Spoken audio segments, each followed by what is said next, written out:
Hey, what's going on, guys? It's Brandon Bondo here, and I have really low battery percentage on this camera right now, so I got to kind of hurry up on this. Today we're going to be working on the RX-8. I have not introduced this onto the channel yet. Basically, this is my 2005 Mazda RX-8 with the supposedly rare white. Apparently that's a really rare color, and I have two of these RX-8s in that color because I actually ended up having to buy a parts car for this. I bought this car in Copart, or on Copart in New York. It was an $800 car, and then something happened with the broker, and 2 months later I finally ended up getting the car. The intention of this car was to flip the car. I bought it, was going to sell it for like 12 because that's what these things were going for at the time, but because it took so long to get the car, the market crashed on them. Now they're worth like 4 grand, and either way, this one would not have gotten 12 grand out of it. Probably would have got like 8. The car is kind of rough. We've got the bumper bolted in. We've got like dents in weird areas that are hard to pull out. We've got like little rust spots starting. We've got giant paint chips. We've got a lot of body damage on this thing. It's not a very clean RX-8, so I would not have fetched more than maybe 8 for this thing. On top of that, the motor on it is actually on limp right now because the rear rotor is at 77 psi, while the front one is at like 110. So very clearly the rear rotor is losing compression. Probably didn't get enough oil. Apex steel is probably worn down, and it just really needs a rebuild. So I'm going to run this thing at a drift event this weekend because it's going to be my new drift missile, because I'm not going to get my money out of it anymore. So since I'm not going to get my money out of this thing anymore, I was already planning on buying like a 350Z as just like a seat time car. Simple seat time car, completely stock 350Z. I was going to full send it, get as much seat time as possible. If I crash it, if I damage it, I don't care because I can replace it. With all that being said, since it's so cheap and I have it in my hands and I can just not care about it, I'm just going to use this as my drift missile while I build my other 2 cars, because I have the RX-7 that I want to finish, and then the FRS is going to be like a giant money pit. Really, I'm just going to be using this thing to get seat time while those cars are being finished, and I really need seat time before the FRS gets done anyway, because the FRS is going to be crazy. Speaking of which, the motor is off to the corner. It's probably going to sit there for like another year because it's going to take a lot of money to finish that car. Why are there so many flies? So anyway, I'm going to stop talking about it. Basically, this is my new drift missile. It's got a oil leak in the front, probably coming from the OMP or the front cover. So I'm gonna go ahead and pull the motor out of this thing, fix that, hopefully get the oil leak fixed, and then that's pretty much all I'm gonna do. It's pretty much ready to go to the track on Saturday or Sunday or both, depending on what days I wanna go. And so we just need to fix that oil leak.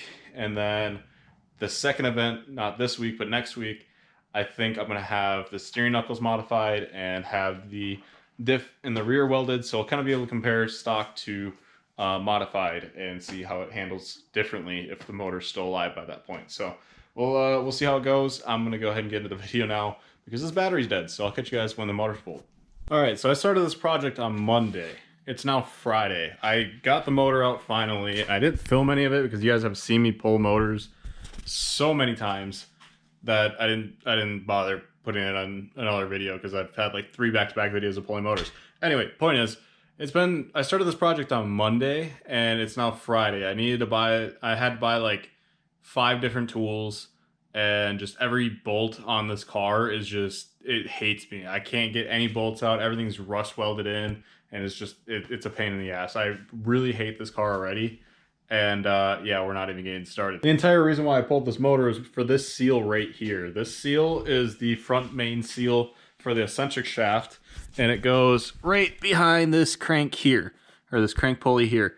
So I gotta pull this crank pulley out, pull out this front main seal, and pop it in there. And you might be like, well, why didn't you just do that while it was in the car? Clearly it's very obvious that you could get that from the front in the car. Well, the thing is, the way the rotary engine is designed is that front crank pulley actually smushes everything together so that all the bearings and little pieces in between each rotor stay together. As soon as you pull that crank pulley out, it releases all that pressure, and those bearings can actually fall off. I'll show you guys when we get in there. But if that bearing falls off and then you put the crank pulley back on, bearing is going to get crushed against the motor, and when you turn it on, it's just going to destroy everything. So I'll show you guys that when I get into the front of it. But basically we got to do a couple more things on this car because this thing is really rough. Well, the lucky thing about pulling the motor is we actually prevented a fire, more than likely, because there was a rat's nest inside of the clutch. I'm pretty sure this is all fiberglass and shit, so I don't really want to touch it. But yeah, this is a rat's nest inside of the clutch. It's down in the transmission as well, so we're gonna have to clean all that out. Yeah, there's even more behind the flywheel. So that definitely would have caused a fire. And then on top of that, we have a lot of oil leaks in general. So like the oil pan could definitely use a reseal. And then since we're already replacing the front main seal, we might as well replace the front cover and go ahead and RTV all that stuff. So I'm gonna go ahead and get into it. And this has just been a mess, man. All right, so I've been sitting here watching Sideways Standards on YouTube. He's got a pretty sick LS RX-8. I was just watching that while cleaning this out, and yeah, that's all from the clutch, from the pressure plate and behind the flywheel. All that is fiberglass, so my arms are super itchy now, and that is never fun. But we still have a bunch of fiberglass inside the pressure plate, which is a pretty major issue. The fiberglass, I don't know if fiberglass is flammable but it's not just straight fiberglass either. So it's made out of all of this here, which I don't know if it's just straight fiberglass or if it's got like a wool or what it's got in there. But I don't really want to take the risk of that starting on fire while I'm drifting. And I can't get it cleaned out well enough on the clutch pressure plate. So I've got two options. I could try to burn it all out and see. I got some in my nail. So I could try to burn it all out, or I can try to find a clutch pressure plate before tomorrow. But I'm gonna take a look around and see if I can get anything here by tomorrow. Maybe there's maybe O'Reilly's has one in stock. I highly doubt it. The only option I really had was to there was an Advanced Auto had one in stock, but it was like 3 or 4 hours away from where I am. And I'm not taking like a 6 to 8 hour trip to go pick up a clutch for $140 for an OEM replacement just to slap in here and run one event in this car, because the entire point of me swapping this seal on this motor was to get it so that I could bring it to a drift event for literally 1 or maybe 2 events. And then after that, I was either going to have to pull it out and rebuild the motor, because the rear seal is, or the rear rotor is only at 77 PSI. I think I said that earlier, but the rear rotor is only at 77 PSI, which is really, really low. And it's not completely destroyed, so it's like rebuildable more than likely. Chances are the housings and everything are probably fine at that. It's probably just some apex seals that are worn down from lack of oil. So really my only options were to either take that trip and go pick up a clutch, or I can order one online and have it here by like Tuesday or Wednesday or something like that. Or my last option is to either just leave the motor out and save myself the headache, because like I said, it took me from Monday until now to get this motor out, and it was a gigantic pain in the ass. Every single bolt in this car is just rust welded, and there's so much crap in this car. There's like a million coolant hoses that I don't even know where the fuck they go.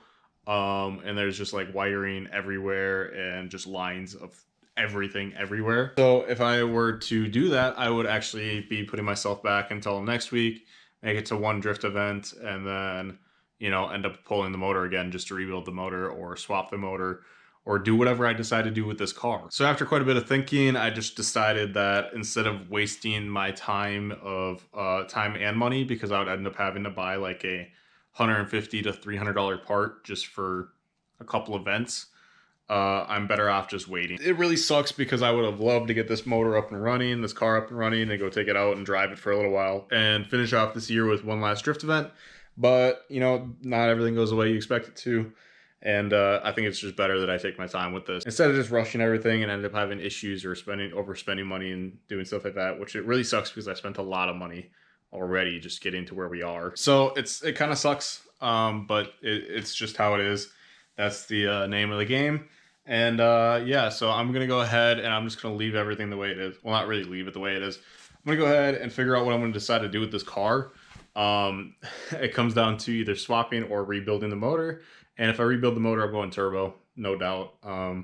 But again, that's another expense.